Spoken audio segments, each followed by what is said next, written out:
E a multidão dos que criam no Senhor, tanto homens como mulheres, crescia cada vez mais. E todos os que criam estavam juntos e tinham tudo em comum.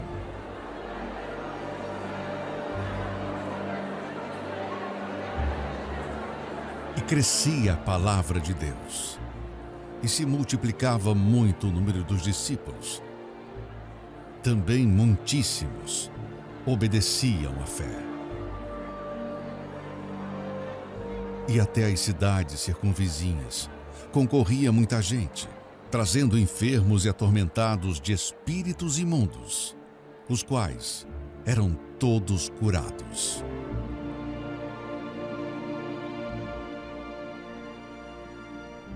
Os versículos de Atos dos Apóstolos se encaixam perfeitamente a este povo que carrega a mesma fé da igreja primitiva. Desde que o Senegal conheceu o poder transformador da Palavra de Deus, pregado pela Igreja Universal, este país tem experimentado de uma verdadeira revolução espiritual. O trabalho impactante de libertação da Universal chegou a este povo tão sofrido, acostumado a acreditar em superstições, amuletos e confiar as suas vidas a entidades e feiticeiros.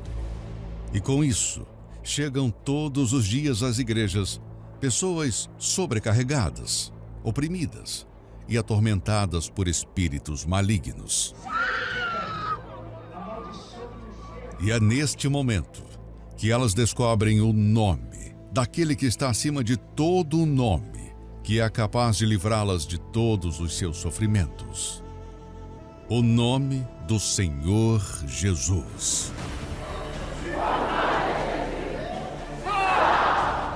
Aonde chega este trabalho, baseado na ordem de Jesus, de curar os enfermos e expulsar os demônios, uma multidão se reúne. Não importa o local.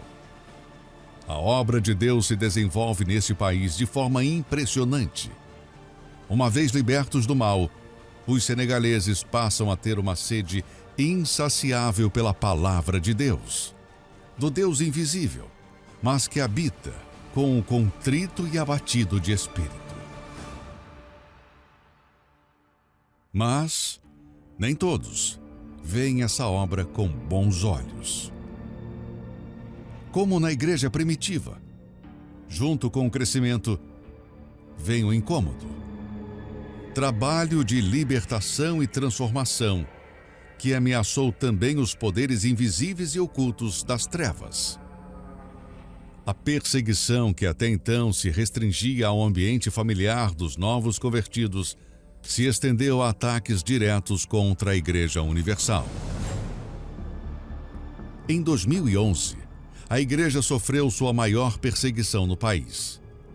As fake news contra a Igreja motivaram graves ataques aos templos e seus pastores. Apesar do governo senegalês combater veementemente a intolerância religiosa, radicais invadiram a sede da Universal.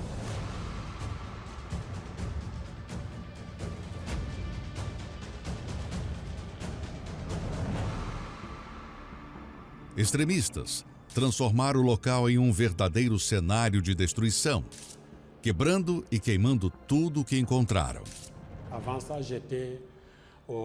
Eu estava no Senegal em 2011, no pior momento da perseguição.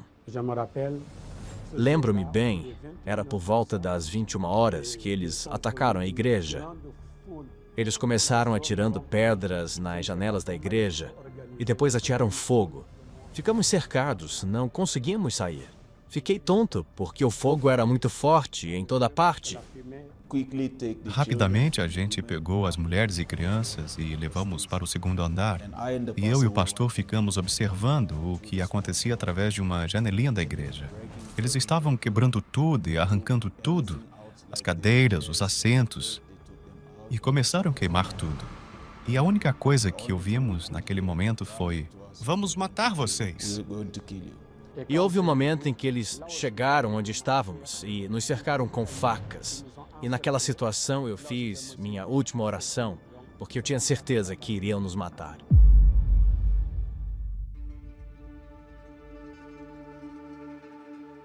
Muitos acharam que aquele seria o fim da Universal no país, que seus membros desistiriam. Mas o que aconteceu foi o contrário. Depois de todo o estrago, fechamos a igreja. Mas de repente ouvimos os membros batendo na porta com muita força. Abra, pastor! Abra, pastor! Nós viemos para a reunião. Queremos entrar. Ninguém vai nos impedir de adorar a Deus. O pastor não acreditou que o povo estava todo lá fora para que tivesse reunião. Isso motivou o pastor.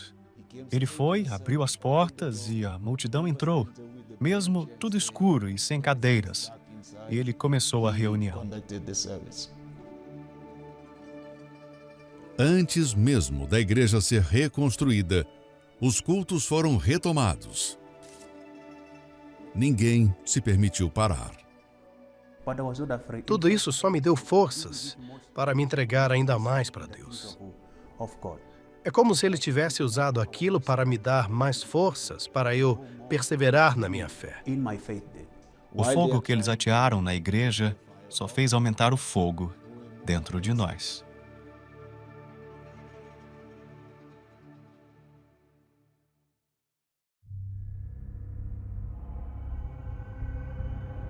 Dentre todos os radicais que atacaram a igreja, estava essa mulher, que decidiu agora mostrar o rosto e abrir o jogo.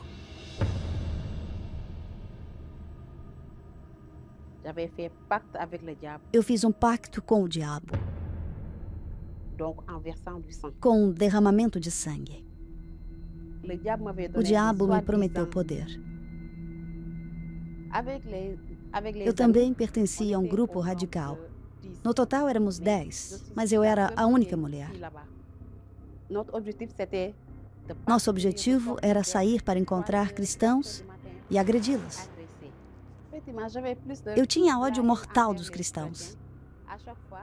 Todas as vezes que a gente saía, íamos para a porta das igrejas e esperávamos a reunião acabar para atacar e agredir os cristãos. Pegávamos os celulares, as carteiras, tudo que eles tinham, a gente levava.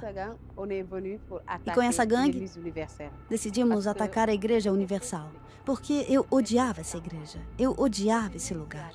Eu nasci aqui nesse bairro, eu não gostava de passar nem na calçada da igreja, porque eu dizia que as pessoas que entravam aqui não saíam nunca mais. Era um ódio contra a Igreja Universal, mais do que as outras. Um certo dia houve um corte de energia na cidade. Então, aproveitamos a ocasião para atacar a sede do país. Eu, mais os integrantes do grupo e muitos outros radicais que chamamos e invadimos a igreja.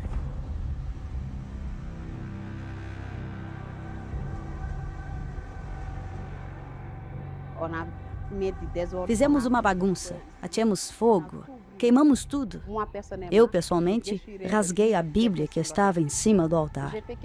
E fiz algo que arrependo muito hoje. Eu defequei no altar, cuspi no altar. Eu sujei todo ele com as minhas fezes, porque eu dizia que ali não tinha nada de santo.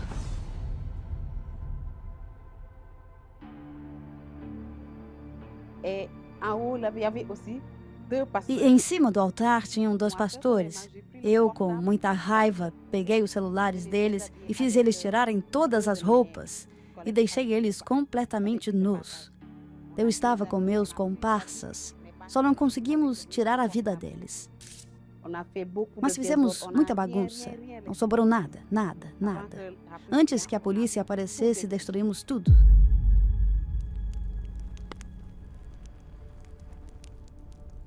E isso repercutiu no país inteiro. A polícia estava à nossa procura. E a gente se escondeu num bairro. E nesse bairro a gente dividiu o que havíamos roubado. Depois de alguns dias, repentinamente, todos nós começamos a ficar doentes. De doença que não tinha explicação. Eu mesmo não compreendia, mas todo o meu corpo doía. Eu não conseguia nem sentar direito. Eu não tinha paz. Desde o dia que atacamos a igreja, 3 dos nossos amigos morreram num espaço de 3 dias. Então eu comecei a ficar realmente muito assustada. Primeiro dia eu disse, isso é normal. Mas de repente, 2 dias depois, 2 morreram subitamente. Todos eram jovens, saudáveis. Então teve um deles que estava muito mal, que a mãe mesmo veio me perguntar: onde vocês esconderam o que roubaram? Porque eu mesmo irei à igreja e vou implorar às pessoas lá que os perdoem. Mas eu não podia dizer onde estava, porque era um grupo. Então, eu sozinha não poderia tomar a decisão. E a gente só adoecia. Até que apareceu um tumor aqui em mim, ficou inchado. Tão inchado que tive que fazer cirurgia no hospital. Mas não adiantou. Minha mãe procurou os marabus, mas também não resolvia. Eu comecei a ficar perturbada. Não conseguia mais dormir. Eu via o diabo frente a frente, então eu não tinha mais paz. Minha mãe chorava todos os dias e me perguntava: o que está acontecendo? Mas eu não tinha coragem para confessar a ela o que eu tinha feito. Até que minha irmã caçula me convidou a vir à Universal. Eu disse a ela: tudo menos naquele lugar. Ali eu não piso. Ela insistia, mas eu dizia não. Mas não dava mais para suportar. Minha mãe chegou a implorar, ela insistia, chorava todos os dias, até que aceitei vir à igreja. Desde o primeiro dia comecei a manifestar violentamente. Mas foi nesse primeiro dia que eu consegui dormir bem. E depois, toda vez que eu vinha à igreja, era uma luta para conseguir entrar. Era como se meu corpo não conseguisse entrar. E uma voz me dizia: alguém pode te reconhecer, o pastor também pode te reconhecer, e vão chamar a polícia e vão te fazer mal. Então eu vinha com medo. Embora eu estivesse sofrendo muito, o medo era maior. Mas um dia eu vim e incorporei com o espírito maligno de uma forma jamais vista no meu corpo.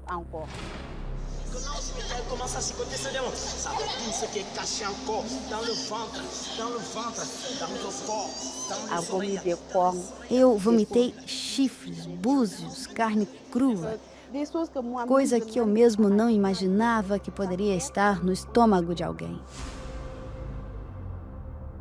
Pela misericórdia de Deus, quando o mal saiu, acabei tendo forças para confessar o que fiz para o pastor e minha mãe. E eu pensava que agora que descobriram que eu havia feito aquilo, seria denunciada. Mas foi aí que me ajudaram muito. Me acolheram muito mais. Eles não olharam para o que eu fiz. Me aconselharam e isso me deu forças para querer sempre voltar. Eu comecei a buscar, parei de manifestar, mas manifestava dentro de mim através da mágoa que eu tinha. E o pastor uma vez falou na reunião: onde estou, tenho certeza que se eu morrer agora, irei direto para o céu. E eu estava sentada e disse a mim mesma: onde eu estou, se eu morrer, vou direto para o inferno.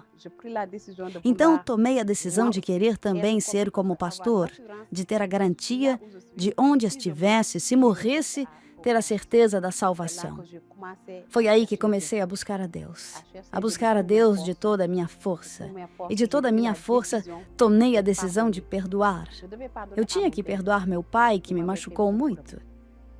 E ali mesmo eu fiz um sacrifício. Mesmo não sendo campanha de sacrifício, peguei tudo que representava meu passado, junto com aquela mágoa, as culpas, e coloquei no altar. E eu disse para Deus: eu não estou apenas te dando valores, eu te dou o meu coração, o meu passado.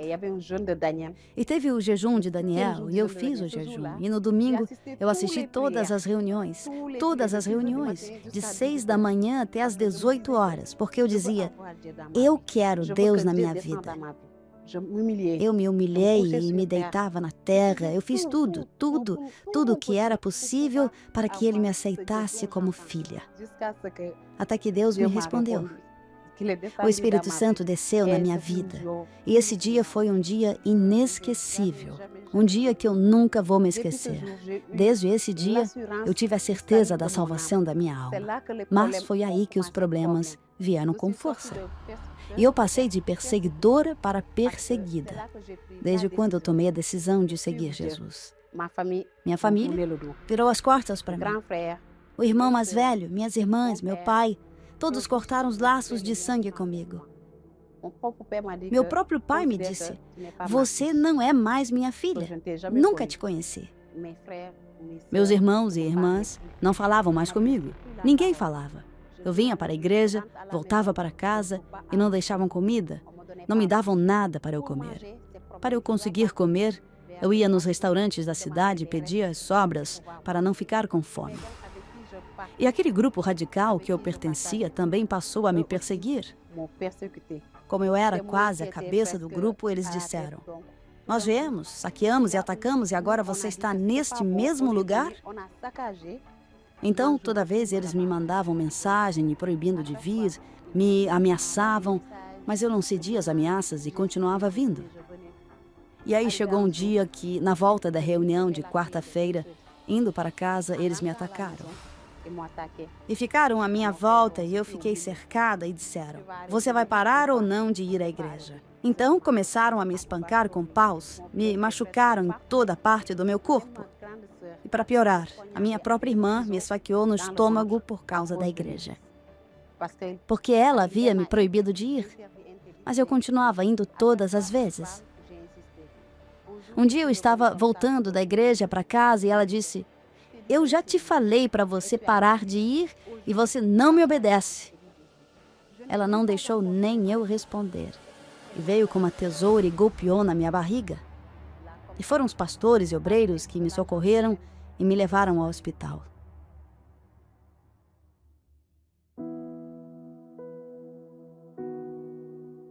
Para quem atacava e roubava as pessoas, Esperança trabalha em um banco do Senegal.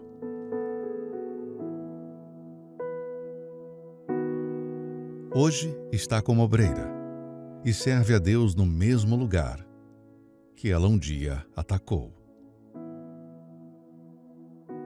E Esperança tomou uma decisão muito especial. Eu fiz um voto com Deus de ser a responsável de cuidar do altar dele. Eu faço questão de fazer isso porque eu fiz o que fiz nele, defequei nele, incendiei. Eu que tinha rasgado a Bíblia e que até odiava esse lugar, hoje sou eu quem cuido do altar santo. Todos os dias, me levanto às 6 da manhã para vir, limpar o altar de Deus e à tarde também. Às 16 ou 17 horas, venho novamente limpar o altar do meu Deus. Porque eu digo a mim mesma que ele deve estar sempre limpo. Então, 2 vezes ao dia, eu venho cuidar do altar, que não me rejeitou.